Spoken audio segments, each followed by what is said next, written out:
ിടയിൽ ഒരു പാലമാവുക എന്നൊക്കെ പറയും. കോളേജിൽ മരിച്ച നിതിൻ രാജിന് നീതി ആവശ്യപ്പെട്ടുകൊണ്ട് കേരളത്തിലെ ദളിത് സംഘടനകൾ ഇന്ന് കേരളം ഒട്ടാകെ നടത്തിയ ഹർത്താൽ. നിങ്ങൾക്ക് ഇങ്ങനെയാണോ നീതി മേടിച്ചു കൊടുക്കേണ്ടത് ഒരു വ്യക്തിക്ക്? ഇത് നിങ്ങളുടെ ഷോ ഓഫ് ആയിരുന്നു, നിങ്ങളുടെ ശക്തി പ്രകടനമായിരുന്നു. കാരണം ഹോസ്പിറ്റലിലേക്ക് പോകുന്ന രോഗികൾ, പരീക്ഷയ്ക്ക് പോകുന്ന കുട്ടികൾ എല്ലാവരെയും തടഞ്ഞു വെച്ചിട്ടാണ് നിങ്ങളുടെ ഈ അതിക്രമം. എന്താണ് കോടതി? എന്റെ പ്രിയ സുഹൃത്തുക്കളെ, നമ്മുടെ കേരളത്തിൽ ഇന്നോ ഇന്നലല്ല ഹർത്താൽ വരുന്നത്, എത്രയോ കാലമായി. ഹർത്താൽ എന്ന് വെച്ച് കഴിഞ്ഞാൽ മലയാളികൾക്ക് ഒരു ആഘോഷ ദിനമായിരുന്നു. ആഘോഷ ദിനമാണ് അവർ ആക്കാറുള്ളത്. പക്ഷേ ഇക്കഴിഞ്ഞ ദിനം ഉണ്ടായൊരു ഹർത്താൽ നാട്ടുകാരൊരു 5 പൈസയ്ക്ക് വില വെച്ചില്ല. എന്തിനായിരുന്നു ഹർത്താൽ? നിതിൻ രാജ് എന്ന് പറയുന്ന ഒരു ദളിത് ബാലൻ താൻ പഠിക്കുന്ന ഒരു കോളേജിന്റെ മുകളിൽ നിന്ന് ചാടി ഈ ലോകം വിട്ടുപോയി. അതിന്റെ പുറകിൽ കൃത്യമായിട്ടും കാരണക്കാരാരാണെന്ന് അവൻ മുൻകൂട്ടി പറഞ്ഞിട്ടുണ്ട്. അതേ കോളേജിലെ ചില അധ്യാപകന്മാരും.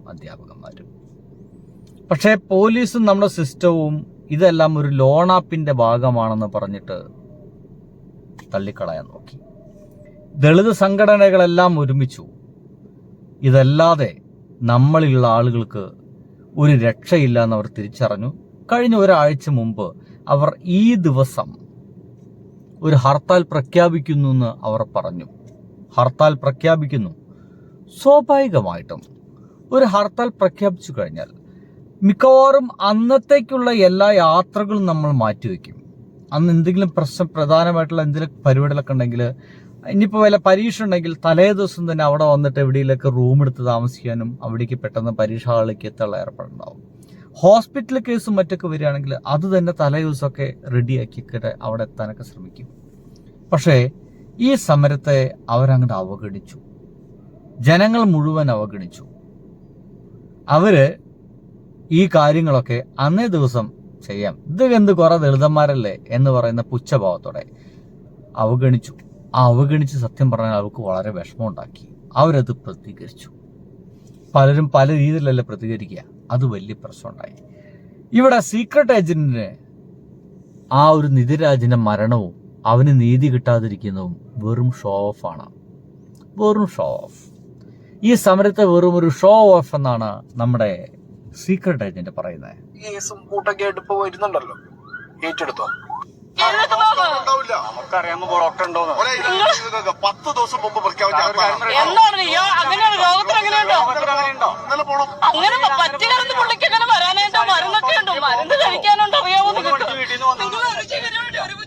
ഇതൊക്കെ സമ്മതിക്കുന്നു, ഇതെല്ലാം സമ്മതിക്കുന്നു. ആ ഒരു വീട്ടുകാരൊക്കെ ഇങ്ങനെ തടഞ്ഞു നിർത്തിയത്, അസുഖത്തിന്റെ ഭാഗമായിട്ട് തടഞ്ഞു നിർത്തിയതൊക്കെ വളരെ മോശമായ പരിപാടി തന്നെയാണ്. പക്ഷെ ഇതൊന്നുമല്ല.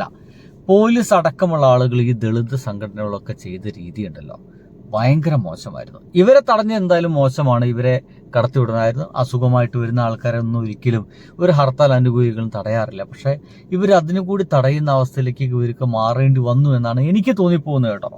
കഴിഞ്ഞിട്ടില്ല. നോക്കി, നീ 10 ദിവസം മുന്നേ ആഹ്വാനം ചെയ്ത ഹർത്താൽ അറിഞ്ഞില്ലേടാന്ന് ചോദിച്ച ഏത് ദളിത് നേതാവോ ദളിത് സംഘടനയുടെ നേതാവോ ആരാണെന്നുണ്ടെങ്കിൽ അടിച്ചു പിന്നെ കരണം പൊളിക്കണം. ഇന്ന മുന്നിലാ കിട്ടിയെന്നുണ്ടെങ്കിൽ ചള്ള അടിച്ചു പൊടിച്ചിട്ടുണ്ടായിരുന്നു. ഇങ്ങനെയാണ് നീതി മേടിച്ചു കൊടുക്കേണ്ടത്. ഇങ്ങനെയാണ് ചെയ്തു കഴിഞ്ഞാൽ നീതി കിട്ടും. രോഗിയായ ഒരാളുടെ ഇങ്ങനെയെങ്കിലും ചെയ്ത് നീതി കൊടുക്കണം എന്നുള്ളതുകൊണ്ടാണ് അവര് സമരത്തിനിറങ്ങിയത്. കാരണം നീതി കിട്ടില്ല എന്ന് പറയുന്ന പരിപാടി 100% ഉറപ്പായിരുന്നു. ആ ഒരു കേസ് കഴിഞ്ഞ് ഇത്രയും ദിവസമായിട്ട് ആരോപണ വിധേയനായിട്ടുള്ള റാം എന്ന് പറഞ്ഞ അധ്യാപകനെ എന്തുകൊണ്ടാണ് പിടിക്കാത്തത്? ഇതൊക്കെ വലിയ കൺഫ്യൂഷൻ ഉണ്ടാക്കില്ലേ?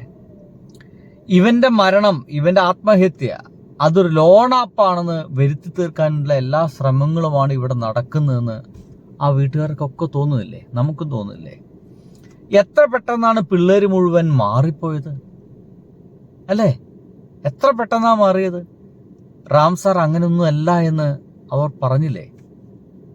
എത്ര പണമാണ് ഒഴുകിപ്പോയിട്ടുള്ളത്? ഇതിനെല്ലാം അപ്പോ ചിലപ്പോൾ ഇങ്ങനത്തെ പ്രതികരണങ്ങൾ ആവശ്യമായിട്ട് വരും. കുറച്ച് അധികാരം കൈ കയറി കഴിയുമ്പോഴത്തേക്ക് നട്ടലുള്ള ആണുങ്ങളെ, കൈകത്തുള്ള ആണുങ്ങളെ കാണാതെ, അല്ലെങ്കിൽ പെണ്ണുങ്ങളെ ആണെങ്കിലും കാണാതെ ദളിത് ഹർത്താലല്ലേ ഇവന്മാരെയൊക്കെ ഒരു പാഠം തിരുവനന്തപുരത്തെ കാക്കിയുടെ ബലത്തിൽ സാധാരണക്കാരന് നെഞ്ചത്ത് കയറുന്ന പോലീസ് ഏമാമാരോടാ ചോദിക്കുന്നത്. നിന്റെയൊക്കെ അമ്മയുടെ വീടിന്റെ അടുത്ത കെട്ടുത്സവം കൊണ്ടുവന്ന യാത്രയാണോടാ ഹർത്താലിന് നടത്തിക്കൊണ്ടിരിക്കുന്നത്? റോഡ് ഒഴിച്ചിട്ട് വണ്ടി പറഞ്ഞു വിടാനെ കൊണ്ട്. ഹർത്താലിന്റെ അർത്ഥം എന്തോ? നീയൊക്കെ ഈ നാട്ടിലെ രാഷ്ട്രീയ പാർട്ടിക്കാർ ഹർത്താൽ നടത്തുമ്പോൾ ഓച്ചാനിച്ച് റോഡിന്റെ സൈഡിൽ പോയി കൊടിയുടെ മറവിൽ ഒളിച്ചു നിൽക്കുന്ന മറ്റേമ്മമാർ ഇപ്പൊ വന്നിട്ടും സാധാരണക്കാരനെയും ദളിതനെയും പട്ടികജാതിക്കാരനെയൊക്കെ അടിച്ചൊതുക്കാൻ വേണ്ടി നിനക്കൊക്കെ നല്ല കയ്യൊക്കെയുണ്ടല്ലോ. ഇവിടെ കേരളത്തിൽ ഒന്നാന്തര ഹർത്താൽ പ്രതിഷേധം നടക്കുന്ന തിരുവല്ലയിൽ അങ്ങ് കോട്ടാലി പോലുള്ള സ്ഥലങ്ങളിലോട്ട് നീയൊക്കെ ഈ കാക്കിയിട്ടോട് ചെന്ന്. രശ്മി സുന്ദർ എന്ന് പറയുന്ന ഒരു സോഷ്യൽ ആക്ടിവിസ്റ്റാണ് ഈ സംസാരിച്ചുകൊണ്ടിരിക്കുന്നത്. ഇവർ പറയുന്നതിനും കാര്യമില്ലേ? കൃത്യമായിട്ടും ഒരു ഹർത്താൽ ഉണ്ടാകുമ്പോൾ പോലീസുകാരൊക്കെ ഏതെങ്കിലും മൂലക്കിരിക്കും, ഹർത്താൽ അനുകൂലികളൊക്കെ റോഡിൽ ഇങ്ങനെ തടയും. ഈ നടക്കുന്ന സമയത്ത് ഇവിടെ നടന്ന എന്താ? അവരിറങ്ങിയിട്ട് ഈ പ്രതിഷേധവുമായിട്ട് ഇറങ്ങിയ ആളുകളെ തല്ലി ഓടിക്കുന്ന അവസ്ഥയിൽ നമ്മൾ കാണേണ്ടി വന്നത്.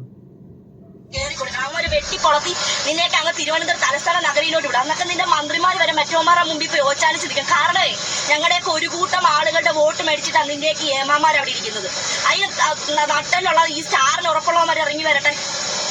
നീയൊക്കെ എന്തുറപ്പിരുന്നോട്ടാ കാണിക്കുന്നത്? ശരി, പൊതുജനങ്ങളെ ദ്രോഹിക്കുന്നു. ഈ പറയുന്ന പൊതുജനങ്ങൾ, ക്യാൻസർ പേഷ്യന്റ് പോലുള്ള ആളുകൾ, ഈ നാട്ടിലെ രാഷ്ട്രീയ പാർട്ടികളുടെ ഹർത്താൽ നടക്കുമ്പോൾ, കൊറോണ പോലുള്ള ഒരു പാൻഡമിക് സിറ്റുവേഷൻ കേരളത്തിൽ വരുമ്പോൾ അല്ലെങ്കിൽ ഇന്ത്യയിൽ വരുമ്പോൾ, ഇങ്ങനെയൊക്കെയുള്ള സാഹചര്യങ്ങളിൽ കാലേ കൂട്ടി അറിയുമ്പോൾ നമുക്കൊരു സ്ഥലത്ത് പോകണമെങ്കിൽ നേരത്തെ അവിടെ പോകണം. ഹോസ്പിറ്റലിലേക്ക് പോകണം. ഹോസ്പിറ്റലിൽ പോകാൻ ബുദ്ധിമുട്ടാണെങ്കിൽ അതിനടുത്തുള്ള ബന്ധു വീടുകളിലോ അതിന്റെ അടുത്തുള്ള റൂമുകളെടുത്തോ താമസിക്കണം. ഹർത്താൽ ഇങ്ങനെയൊക്കെ തന്നെയല്ലേ നടക്കാറുള്ളത്, അല്ലേ? അല്ലാതെ സായി പറയുന്ന പോലെ അതൊരു ഷോ ഓഫാ നമുക്ക് പറയാൻ കഴിയുമോ? ഇത് സായിക്കുള്ള ഉത്തരമാണ് ഈ രശ്മി സുന്ദറിന്റെ. മീഡിയ പബ്ലിസിറ്റി കുറച്ച് ശ്രദ്ധ പറ്റണമായിരുന്നു. കുറെ മാധ്യമങ്ങളുണ്ട്, ഈ മുൻകിട ചാനലുകൾ. അതിന്റെയൊക്കെ പേരെടുത്ത് ഞാൻ പറയുന്നില്ല. ഇപ്പം സമരം അവസാനിപ്പിച്ചു, സമരക്കാർ പിന്തിരിഞ്ഞു പോയി, സമരക്കാരെ കയ്യേറ്റം ചെയ്തു. ഇവിടെ സമരം നടത്തുന്നവന്റെ അണ്ണാക്കി കയറി കൈയിട്ടിട്ട് ചൊറിയാൻ പോയിട്ട് നീയൊക്കെ സമരം നിർത്തി. പട്ടികജാതിക്കാരൻ ഒരുത്തന്നെ, ഒരു ഡോക്ടറാണ്ട് ഒരുത്തനെ അവിടെ എല്ലാം കൂടെ കൊല വിളിച്ചിട്ടിട്ട് അവന് വേണ്ടി ഈ നാട്ടിൽ പ്രതിഷേധിക്കുമ്പോൾ ഒരുത്തൻ വന്നിട്ട് ചോദിക്കുക, ഹർത്താൽ നടത്തി കഴിഞ്ഞാൽ ഈ ചത്തവൻ എഴുന്നേറ്റ് വരും. ആ വരുവാടാ ഈ ആഴ്ചത്തെ പുതിയ പഠനങ്ങളിൽ അതായിരുന്നു. ആ ചോദ്യം ഉണ്ടായി. ആ ഒരു പയ്യൻ മരണപ്പെട്ടതോട് കൂടിയിട്ട് സത്യം പറഞ്ഞാൽ ദളിത് വിഭാഗത്തിലുള്ള ഒരു ഡോക്ടറല്ല ഇല്ലാണ്ടായത്. അവൻ അങ്ങനെ മാനസിക വിഷമത്തോടെ ഒരു ബിൽഡിങ്ങിൽ നിന്ന് അവൻ അങ്ങനെ ചാടണമെങ്കിൽ എത്രത്തോളം അവനെ ദ്രോഹിപ്പിച്ചിട്ടുണ്ടായിരിക്കും. എനിക്ക് തോന്നുന്നത് എൻ്റെ വീഡിയോ കാണുന്ന അതേ അനുഭവങ്ങൾ ഒരുപാട് പേരൊക്കെ ഉണ്ടാവും എന്നുള്ളതാണ്. ഉള്ളവന്മാരൊന്ന് കമൻറ്റ് ചെയ്യൂ. ഒരു സ്വല്പമൊക്കെ നട്ടൽ കാണിക്കുക എൻ്റെ സുഹൃത്തുക്കൾ. അറ്റ്ലീസ്റ്റ് നിങ്ങൾ പഠിച്ചു കഴിഞ്ഞ ഒരു പൊസിഷനിൽ എത്തിയില്ലേ, ഇനിയെങ്കിലും നിങ്ങൾ അനുഭവങ്ങളൊക്കെ ഒന്ന് തുറന്നു പറയൂ, നാട്ടുകാർ കേൾക്കട്ടെ. ഇനിയെങ്കിലും പഠിച്ചുകൊണ്ടിരിക്കുന്നവന്മാർക്കും നട്ടലും ഉണ്ടാവില്ല, ഒരു തേങ്ങ ഉണ്ടാവില്ല. പേടിയാണ്, സംഘടനാബോധമില്ലാത്തതിന്റെ പറയുന്നില്ല. സമരം നടത്തി കഴിഞ്ഞാൽ ചത്തവൻ എഴുന്നേറ്റ് വരുമെന്ന്